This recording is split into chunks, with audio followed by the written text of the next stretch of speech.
What's up, guys? Welcome back to Newswave. The hype for GTA 6 is off the charts right now after what seemed to be emails going out a bit early.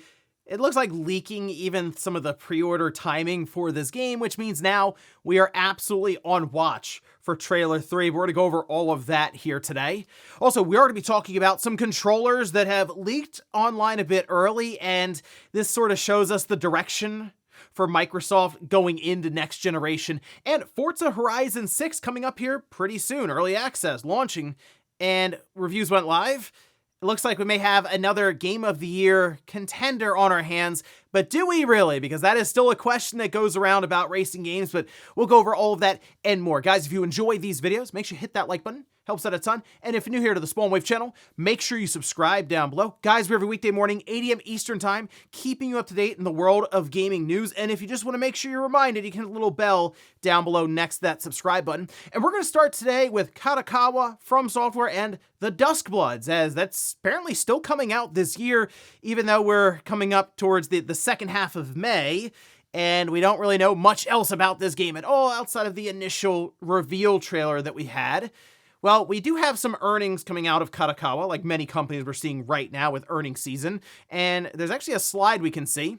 And this is page 24, where they do go over their forecast for fiscal year 2026, which we would be in now for them. And they say From Software is expected to contribute with Elden Ring Tarnished Edition. That's still kind of floating out there somewhere. That, of course, was going on because of the listing that appeared on Amazon and like the price point. But we just still haven't really heard much officially out of FromSoft and Nintendo for that one. As well as the Duskbloods, both slated for a 2026 release for Switch 2, a completely new title, and the work to further expand the fan base globally. There's also been rumors going around about From Software having another like project, new IP, I guess, that would be coming up here, maybe to show off later on this year. But obviously, all eyes right now are on the Duskbloods. I know Elden Ring Tarnished Edition is, I guess, interesting on the Switch too. If you haven't played it, it is a good game, but that had the performance issues, got pushed back. I think most of us are just thinking about the Duskbloods and when we'll be able to see more about that, and I feel like it's got to be soon, and I'm kind of thinking, I guess in June, for a direct that we're all sort of anticipating to happen, and I guess the Duskbloods would be one of the key reveals there. Also, we had a really nice surprise yesterday with an announcement for a couple of VR games that will be making its way off of VR platforms, and we can see this is over on Gamatsu, where they say Polyarc has announced Moss, the Forgotten Relic, a fantasy adventure game that combines the stories of the virtual reality exclusive games Moss and Moss Book 2. It'll launch for PlayStation 5, Xbox Series, Switch 2, Switch, and PC through Steam this summer. And these are games that were on I remember them popping up on the PlayStation VR, and that was the problem. It was on VR, right? So it was always a thing of, hey, this is really cool, you should check it out, but should you buy an entire VR headset for it? That's where people kind of stopped short of the full recommendation. So I do like that they're going to be not only moving it off VR, but they're putting it, everywhere they can, it seems. So great news for games that have been, again, kind of stranded on VR despite the high praise. I'm curious if we'll see other games that are currently stuck on VR, even from past or present right now, that make their way off of that onto a bunch of different platforms, because it seems like there's a lot that they could pull from. I guess it just depends on if the developer or publisher wants to make the move. Oh, and we did get more Virtual Boy games announced for NSO. You can see Nintendo did put this message out saying 5 classic Virtual Boy titles are now available to play on Switch 2 and Switch. That's, of course, part of the expansion pack tier, and that does have the need for the headset. But V-Tetris, Jack Bros, Space Invaders Virtual Collection, Virtual Bowling, and Vertical Force. Vertical Force is pretty cool, but I do still see people in the comments for this like, hey, can you make it so we don't need the Virtual Boy accessory, whether it's the one you hold up to your face or the replica of the Virtual Boy? And at this point, I think Nintendo should consider that, since they have these trailers and they show you what it would look like without that Virtual Boy headset. So it's good enough to advertise that way, but not good enough, apparently, for people to experience and play for themselves. It just seems kind of strange. Either way, they're available now, so if you have the headset, you can check them out, and I mean, they are filling up that Virtual Boy library pretty quick. There's not exactly a ton necessarily to pull from. And guys, with some of the quick news out of the way, let's get into the bigger stuff. Let's start right away with Grand Theft Auto 6. I mean, the anticipation for this game is through the roof when we're talking about billions of dollars in terms of the amount that it's cost to develop the game, the amount of time since GTA 5 came out back in fall of 2013, and of course just the hype cycle that is naturally kicking up since we're looking towards November for the release. I mean, it's serious stuff online right now, to the point where emails started going out, and some noticed as part of an affiliate program with Best Buy, hold on, these have pre-order dates for Grand Theft Auto 6. So one example you can see, and this was posted over on Reddit for YouTube channel Frogboy X1 Gaming, showing this email from Best Buy regarding the GTA 6 pre-orders. Now, at the time, there was one person who had this, and it's like a 5% affiliate cut for it, but one person shows it, and yeah, I mean, look, I will tell you this with emails, there's always like some kind of fabricated scam thing going on, phishing emails, and you usually need a bit more corroboration for it, but like when you zoom in and see it, it does look pretty official in what you would expect from the Best Buy, I'll say, affiliate program, where they do try to advertise offers, of course, to get you to go out and try to just at least sell the game to your audience or whatever. But here, 5%, and the duration for the campaign is May 18th to May 21st. And usually they'll do that for a launch of the pre-orders, just get like a big push for it. Well, Insider Gaming was able to verify the email has been received by affiliates, saying it is legitimate by having two individual affiliates forward us directly the emails. The emails originate from Impact, one of the leading affiliate partner marketplaces. And from there, Take-Two stock went ballistic. I mean, it jumped heavily just really since this started happening in the morning as news was going around. I think it jumped almost 10%. And again, Take-Two, multi-billion-dollar company, so that's not like a little bit of money. I think just from this news of pre-order dates, the stock spiked and the value was about $3 billion that Take-Two gained. This isn't the first time this has happened, by the way, with Grand Theft Auto. Whenever rumors go around for it, it seems to jump because everybody knows how much money this game is most likely going to accrue, whether it's just the pre-orders, sure, because they're finally taking money for this game. But also when we do get the launch and how there's discussion around the potential for, yes, multiple SKUs, with some being more expensive, a collector's edition, or bundles with, say, a PlayStation 5, Take-Two, they've already said, basically in interviews, hey, we have a marketing deal with Sony. And when I hear that, I do kind of think about the idea that there would be bundles for PlayStation 5 console with, especially PS5 Pro, with GTA 6 in time for the holidays. So now, when does that mean we could see the next big trailer for GTA 6? Really at any time. It could happen today. It could happen on Monday, just ahead of this pre-order window. Although, I do kind of feel like they would want to make the announcement, show off the trailer, and then give us a few days to build up for pre-orders opening. So today actually makes the most sense for this Grand Theft Auto trailer to go live. So I guess keep an eye out for it. It's obviously not guaranteed, but I will say we've seen retailers accidentally leak stuff out. Best Buy, people were, of course, hounding the Best Buy customer service agent bot, and I mean, look, the customer service agent bot isn't exactly the be-all, end-all, but even it was like, hey, yeah, we'll open pre-orders on May 18th. It's like, good job, Best Buy. Just another thing to throw on the pile there. So yeah, fever pitch right now for Grand Theft Auto fans, and especially people looking forward to Grand Theft Auto 6. So I guess keep an eye out, and if the trailer goes up, I'll drop a video and we'll get caught up to speed as exactly what they're showing with not only the game in terms of the trailer,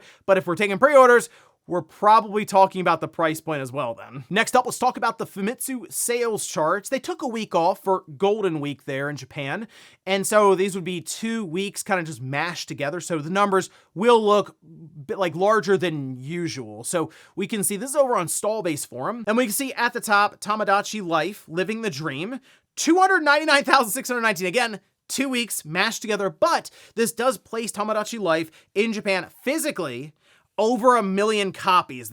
Wow. I mean, that game is rolling along, clearly going to smash what their previous high was, say, on the 3DS. This has 10 million units, no problem, probably in the first year, written all over it. We have Pokemon Pocopia right below that, 51,662. That is also coming up on that 1 million mark. Then we have Mario Kart World, Momotaro Densetsu 2, Pragmata, Minecraft, Super Mario Galaxy 1 and 2, Animal Crossing New Horizons, there's the Switch 2 version, and then just the regular Switch 1 edition. And then Super Smash Bros. Ultimate rounds out the top 10. Moving over to the hardware, check this out. The Switch 2 is at the top, 214,000 units. Now, Nintendo did announce the price increase, I think at the tail end of these 2 weeks mashed together. I think maybe there was like a day on the market. So I don't necessarily think we're going to see the full scope of the impact where there is going like that 2-week buffer between when they announced it and when the price increase goes into effect, where you assume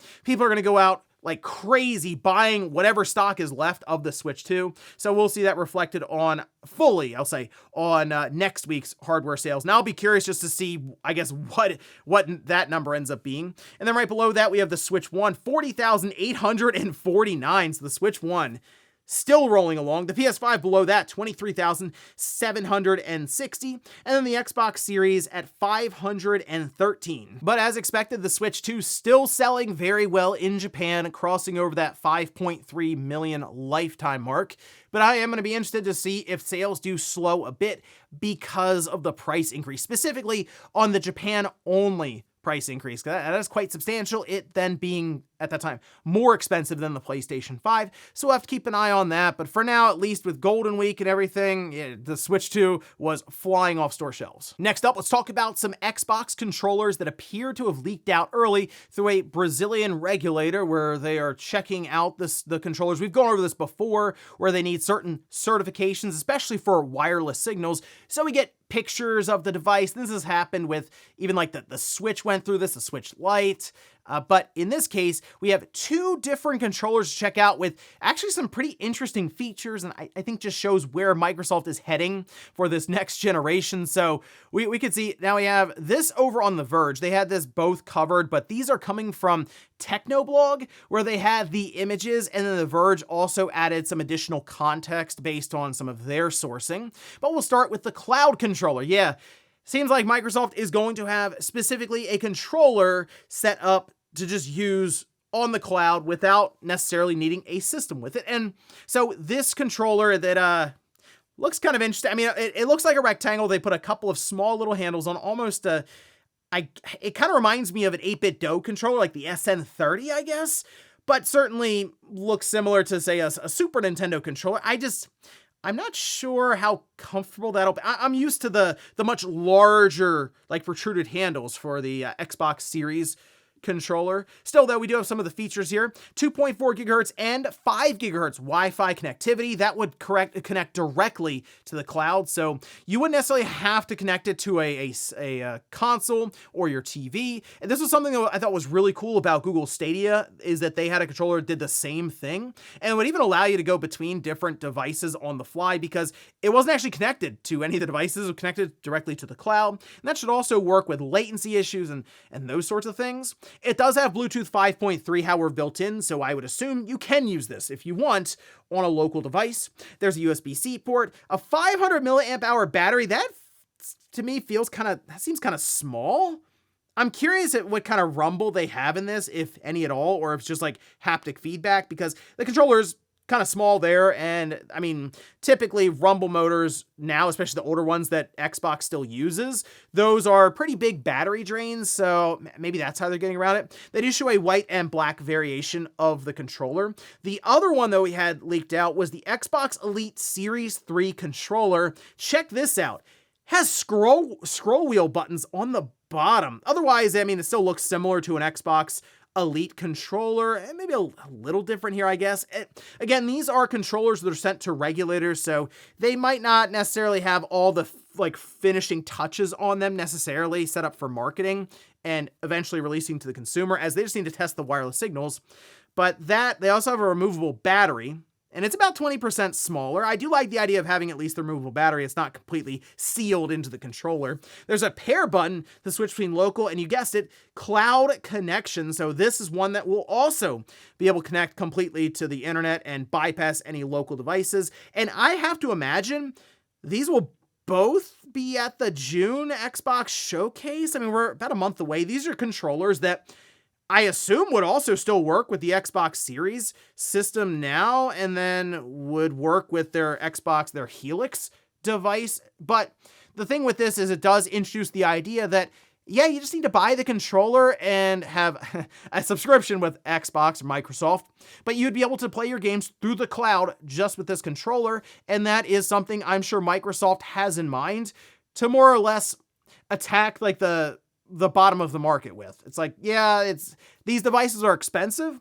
but you can get in at the cost of a controller, basically. Or I guess if you want, at the cost of a subscription and play it through your web browser or on your phone. I think that is their strategy now, because that Helix, the more we hear about the RAM crunch, the more we hear about pricing for 40 gigabytes of RAM, 30 gigabytes of RAM, it's like, Microsoft's going $1,000 or more, I feel like, for their flagship device. So yeah, maybe having we'll say a $50 or $60 controller for like the bottom end of it might not be a bad idea. And in our last bit of news, let's talk about Forza Horizon 6. Reviews did go live. We can see over on Metacritic, currently coming in at a 92. Now, the most reviews that we had come in were on Xbox. On PC, it's coming in at an 89, but 67 reviews on the Xbox Series X at a 92 is actually what you would expect from Forza, right? Look, here's the thing, okay? Playground, they've basically knocked it out of the park every time they've released a Forza Horizon game. And if you look at the trend of them, it's only been going up and up and up, and actually now just holding at a 92 for some of the previous entries. They know what they're doing, and they're turning in a very, very good, high quality arcade open world driving experience. But this has also brought up to question, which there's a whole video if you want to see more in-depth details about a review status from myself and RGT. We did a video kind of discussing it actually on the channel. I had posted it, and I can link it at the end of this video if you want to see more about that, along with 4K 60 footage of it. And then RGT also did a video on his channel about it.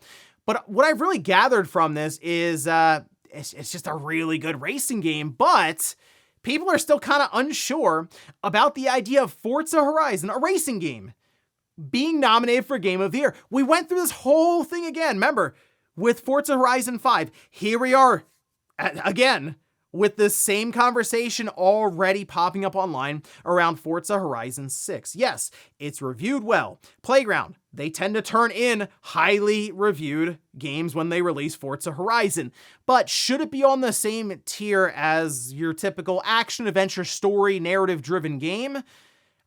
I think it should be. I think you have these genres set up, and occasionally, yes, you have a Forza Horizon that shows up for racing games. Not every year, but when it shows up, and it is like top of the class for racing games, the critics all agree on that. Players, look, this game's going to sell really well. It's going to have a ton of, player count's going to be massive. Forza Horizon 5 had more than 40 million players that were logged. We know it sold 5 million copies alone on the PlayStation 5. People like this game. Critics like the game. To me, that does kind of start to add up to, yeah, maybe there should be some Game of the Year consideration there, but that was actually the poll question that I put out there for you guys to vote on. And we can see that here. All right, should a racing game like Forza Horizon 6 be eligible for Game of the Year? 80% say yes. 20% say no. And I was looking through the comments. Some were saying it doesn't really matter the genre, the best game should win. Someone pointed out, hey, if DLC is eligible, why wouldn't racing games be? Yeah, okay. That was a strange year when we had the Elden Ring DLC that got up there. And some were saying that's a dumb question, but hey, what happened with Forza Horizon 5? Was it nominated for Game of the Year despite being one of the highest rated games of the year in the 90s? It was not. It actually seemed to get passed over completely by games that were rated actually much lower than it if you go back and take a look. So I kind of feel like this should be Forza Horizon, like this should be its year to at least be in the fold as a nominee, but I also still think about many other games that are coming up here that people will go, yeah, but that's a racing game. Take a look at this one instead. And we'll finish up with the comment of the day as you're seeing here. This is from Master, who says, I would love to see the old gag where Link will look like he's about to speak, then the other characters start speaking instead, the entire movie, and then maybe a Silent Bob moment at the end where Link just goes off, tells everyone what's up. So I see the build-up, like, oh, Link's about to speak, oh, he got cut off, okay, oh, okay, he got cut off. And then eventually at the end, like you're saying, there's like a 5-minute diatribe of Link just going off on everyone. It's actually, it reminds me, because I was going back and watching a lot of the older movies, I guess, definitely older movies, but for me, it's like, are they that old? And then I look, 2005. Okay, yeah, it's more than 20 years old. Those are like ones where I was growing up, like high school, and Waiting was a big one. And there's a character, a new hire, that you go through the entire movie, and he's about to talk, and he keeps getting cut off. Then at the end, he just loses his mind, and he becomes a hero in, a few minutes from just yelling at everyone. So maybe that's what happens. Right at the end, Link starts talking and everyone is just shocked, and then you get credits. And ladies and gentlemen, that's gonna do it here for Newswave. If you enjoyed this video, guys, hit that like button. If not, hit the dislike. Leave comments down below about everything we talked about here today. If you missed yesterday's Newswave, I'll leave it up here in a card. Or maybe you did want to hear more about Forza Horizon 6, as I had a discussion with RGT or Sean about that game and his time with it. I'll leave it in a video right below. Thanks guys for watching.